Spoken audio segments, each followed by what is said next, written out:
தக்காளியை போட்டால் தக்காளி ரசம், மாங்காய் போட்டால் மாங்காய் ரசம், இப்படி வகை வகையாக ரசம் சொல்கிறாங்க. எங்கள் ஊர் நாகர்கோவிலுங்க. எங்கள் ஊரில் இதான் காமனாக ஒரு ரசம் பண்ணுவாங்க. பாட்டி, அம்மா எல்லாருமே நாங்களும் இப்படி தான் பண்ணுவோம். இந்த ரசம் 3 நாளைக்கு இருந்தாலே கெடாமல் அப்படியே மண்சட்டியிலே வச்சிருக்கலாம். சில்வர் சாஸ்பேனில் கூட வச்சுக்கலாம். ரொம்ப சிம்பிளாக பண்ணிடலாம். 6 பேர் சாப்பிட்றதுக்கான ரசம் பண்ணுறதுக்கு 1 டீஸ்பூன் முழு பெப்பர், நல்ல மிளகு, முழு ஜீரகம் 1 டீஸ்பூன், அப்புறம் 2 தக்காளி, இது ஆப்ஷனல் தான், வேணா சேர்த்துக்கலாம். அப்புறம் 4-5 பற்கள் பூண்டு, நான் ஒரு 10 பற்கள் சேர்த்துருக்கேன், சின்ன பூண்டுன்னு சொல்லிட்டு. பச்சை மிளகாய் காரத்துக்கு தகுந்தவாறு நான் ஒரே ஒரு பச்சை மிளகாய் சேர்த்துருக்கேன். பெப்பர் கொஞ்சம் கூடுதலாகவே சேர்த்துருக்கேன். எல்லாம் போட்டு மிக்சியில் திரிக்கணும். நான் முழு காயை சேர்த்துருக்கேன்.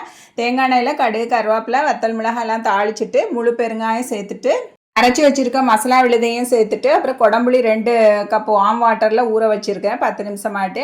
அந்த தண்ணியை சேர்த்துக்கணும். அரைச்சி வச்சுருந்த விழுது கூட அந்த தண்ணியை சேர்த்து தான் மிக்ஸ் பண்ணி வச்சுருந்தேன். சேர்த்துட்டு கல்லுப்பு சேர்த்து மஞ்சள் தூள் சேர்த்து நல்லா மிக்ஸ் பண்ணி 5 நிமிஷத்தில் நுர கூடி வந்துடும். ஸ்லோ ஃப்ளேமில் வச்சதும் இப்போ ஸ்டவ் ஆஃப் பண்ணிவிட்டு சர்வ் பண்ணலாம். செம்ம எம்மியாக இருக்கும். ட்ரை பண்ணி பாருங்கள்.